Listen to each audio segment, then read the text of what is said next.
Modern science isn't fruitful, it's dogmatic. It generates no new insights and it produces no new outcomes, no new ways of generating evidence. Science in Kuhn's image must be productive or its paradigm must change. The academic obsession with a quote-unquote fuel for stars to quote-unquote burn is clearly an artifact of the energy barons' manipulation of academic theory with the funding, pure selection, and tenure processes under their influence or direct control. It profits them greatly for humans to blindly believe that in order to get energy to do our work, we must burn something, which they just so happen to own and sell at great cost financially and to our environment as well. Being that their current profits are astronomically higher than any time in recorded history, we immediately see how much they have to lose if mankind frees itself from their lies. Extending the burning concept from their dysfunctional machines to stars ensures them that mankind will continue to believe that there is no other way to get our energy in great quantities than by blowing up or burning their fuels. In the darkness of this false theory, mankind will believe that even the stars must burn fuel, and therefore this is the very foundation of energy production in nature. However, this is easily proven to be a lie. Somehow or another, the sun is supposed to get the intense radiation from the center, from the core, out to the surface to give us the heat and light that we observe. And what we've found now is that one of the key links in that transfer of energy is missing. Of course, this prompts the question, what actually does transport the heat flux of the solar luminosity outwards? But a better question is, does sunshine come from within the sun? Popular ideas about the sun have not fared well under the tests of a scientific theory. The formulators of the standard sun model worked with gravity, gas laws, and nuclear fusion, but closer observation of the sun has shown that electrical and magnetic properties dominate solar behavior. For centuries, the nature of the sun's radiance remained a mystery to astronomers. The sun is the only object in the solar system that produces its own visible light. All others reflect the light of the sun. What unique trait of the sun enables it to shine upon the other objects in the solar system?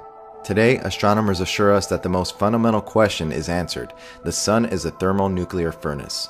The ball of gas is so large that astronomers envision pressures and densities within its core sufficient to generate temperatures of about 16 million K, producing a continuous, controlled nuclear reaction. Most astronomers and astrophysicists investigating the sun are so convinced of the fusion model that only the rarest among them will countenance challenges to the underlying idea. Standard textbooks and institutional research, complemented by a course of scientific and popular media, ratify the fusion model of the sun year after year by ignoring evidence to the contrary. It seems that the sun does not even quote-unquote respect gravity, the mass of charged particles expelled by the sun as the solar wind continues to accelerate beyond Mercury, Venus, and Earth. Solar prominences and coronal mass ejections do not obey gravity either, nor does sunspot migration, nor does the movement of the atmosphere, since the upper layers rotate faster than the lower, reversing the situation predicted by theory, while the equatorial atmosphere completes its rotation more rapidly than the atmosphere at higher latitudes, another reversal of predicted motions. If the sun's atmosphere were subject only to gravity and the hot surface, it should be only a few thousand kilometers thick instead of the 100,000 kilometers or more that we measure. Even the shape of the sun defies the expectations of theory. The revolving sun should be an oblate sphere, but it is a virtually perfect sphere, as if gravity and inertia have been overruled by something else. David Talbot. The nuclear furnace myth of the sun was created to support energy baron profits and control. This in turn invalidates all tokamak fusion reactors based on the idiotic theory that the sun is a nuke furnace, meaning that $48 billion and more of taxpayer money has been wasted on this fraud called nuclear fusion. This is how the racket is run. The powers that be fund all this worthless quackademic science in order to keep you paying for energy, which should be practically free in all its applications. Their slave system of backwards explosion-based technologies ensures them that we keep paying for their fuels, fighting their dirty lying wars, and enriching the subhuman filth who profit from these demonic world-destroying activities. The following video is a segment taken from a Disney production entitled The Bell Laboratory Science Series, which consisted of 9 television specials made for the AT&T Corporation that were originally broadcast from 1956 to 1964. The specific film in the series was called Our Mr. Sun. The film was first broadcast on November 19, 1956 at 10 p.m. to an audience estimated at 24 million viewers in the US and Canada, which was considered very successful at the time. Considering Walt Disney's blatant connection to Freemasonry, many over the years have pointed out and exposed how this so-called global leader in family entertainment has been nothing more than one of the most powerful brainwashing and indoctrination tools aimed at children in human history, nothing more than another mind control and propaganda arm of the New World Order.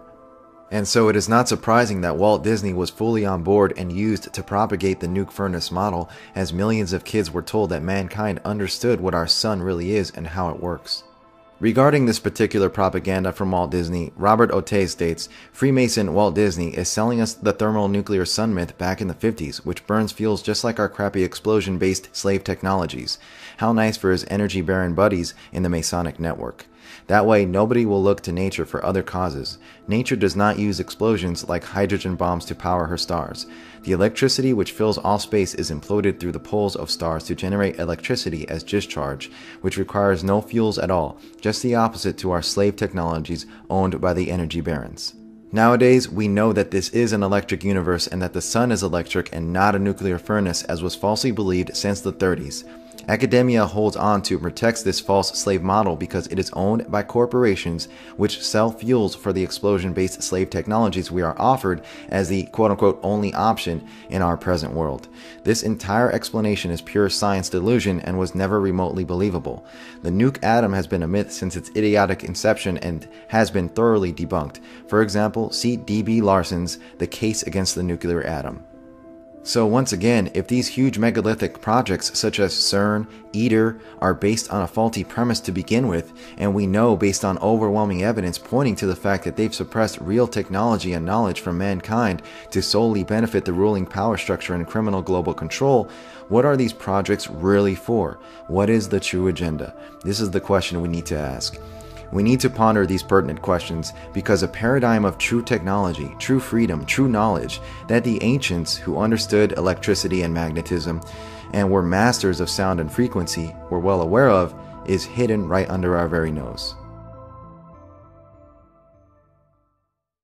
There's no inside structure. Is it hollow? Yeah, there's only a surface. There's nothing inside.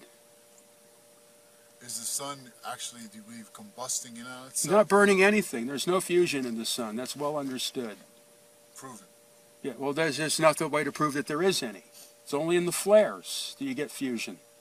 That's why all the X-rays. The flares, the arcs, and the X-rays, and the microwaves, and whatever result of fusion in the arcs. There's no fusion in the sun. They don't know how the sun works. Why do you, what's special, how does the sun make light? It's a transformer. Transforms from some other dimension. It's not burning anything. It doesn't have to. It's a converter. Of what? I don't know. Nobody knows. But that's what it does. That's the only thing it can do because that's how everything works. It's transforming from another dimension. Yeah, you could say it's taking energy from another dimension, counter space. It doesn't take light years. There are no light years because there's no light. So that means that the light you see from the distant stars isn't 4 million years old. It could be only minutes old. It could be instantaneous.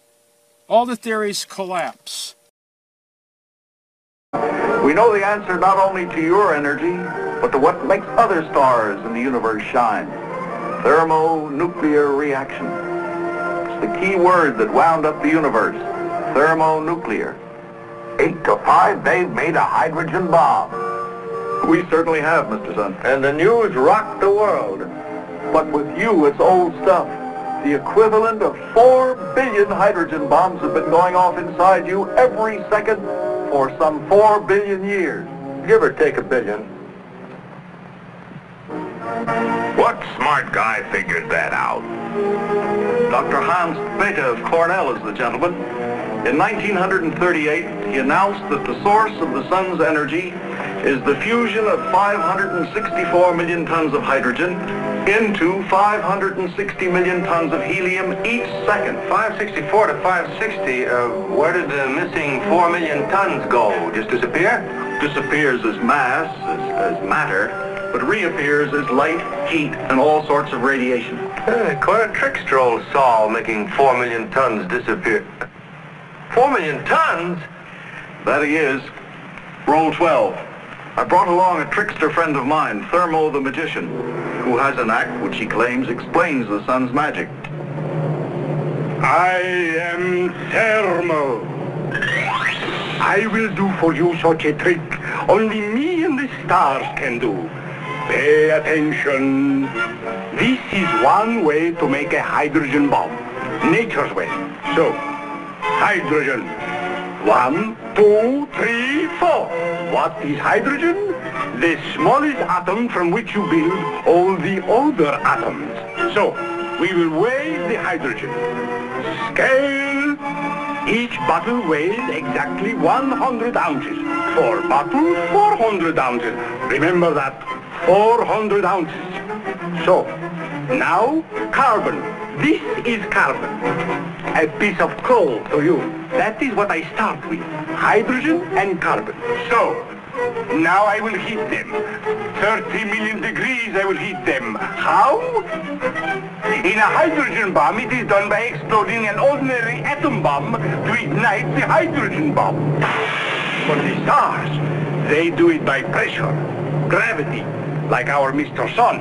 So, now I play Mr. Sun and heat the hydrogen and the carbon to 30 million degrees. Fire! Fire! Fire! Fire! Fire! Now I am ready. Number 1 hydrogen, come! I, Thermo, now give the command. Fusion! So, what have we here? Nitrogen, the gas what makes 4/5 of the air you breathe. Air. Now number 2 and number 3 hydrogen, come. Fusion. Now we have oxygen, the other 1/5 of the air you breathe. Number 4, fusion. Now we have coal again, same piece. And we have helium, what you fill balloons with. 4 hydrogens, if they are 30 million degrees hot, 30 million degrees. It is not children playing with matches. The 4 hydrogens come out 1 helium. The carbon comes back the same, you see? Same weight, no change. That's why we call this the carbon cycle. Now we weigh the helium. Should weigh 400 ounces like the hydrogen, no? Yes, naturally. But it can't be. The helium weighs 3 ounces less than the hydrogen. Where did the 3 ounces go? That is the magic of the stars. That is the secret of the hydrogen bomb. I show you. Come back 3 ounces. Here is where they went. They changed into...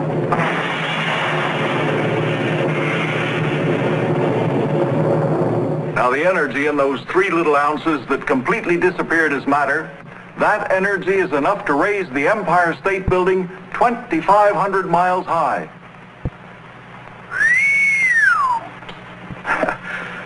Now the carbon cycle, which is what Thermo just explained to us, is not the only way in which you can change hydrogen into helium plus energy. You may also use a very special and rare process in which you put 2 hydrogen atoms together directly. Is that the famous proton-proton process? Say, you've been reading. Mr. Sun, you do not annihilate or destroy just 2 or 3 ounces, but 4 million tons of hydrogen matter each second. That gives you your unbelievable energy, which you radiate out into space. We think that originally you were a great loose cloud of gas, mostly hydrogen, being contracted by gravity. As you were compressed, the temperature went up, just as the air in a bicycle tire gets hotter and hotter as you pump it.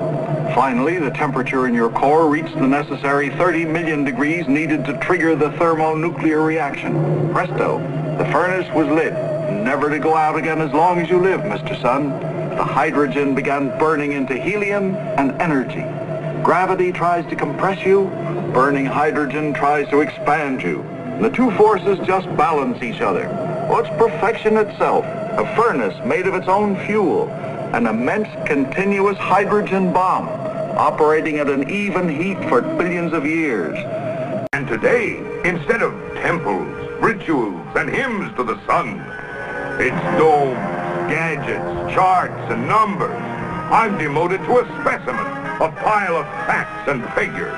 A big blob of mass holding little blobs of mass together with gravity instead of with love. I think you're all through. Who's all through? Earthman, he's had it. Why, you flaming idiot, they haven't even started yet. In worshiping me, ancient man was reaching for the great light beyond. But modern man, he's got all the answers. Our so-called leaders in Washington, whom we elected to safeguard our nation and our Constitution, are the betrayers, and that behind them are a comparatively small group of men whose sole objective is to enslave the whole world of humanity in their satanic plot of one world government.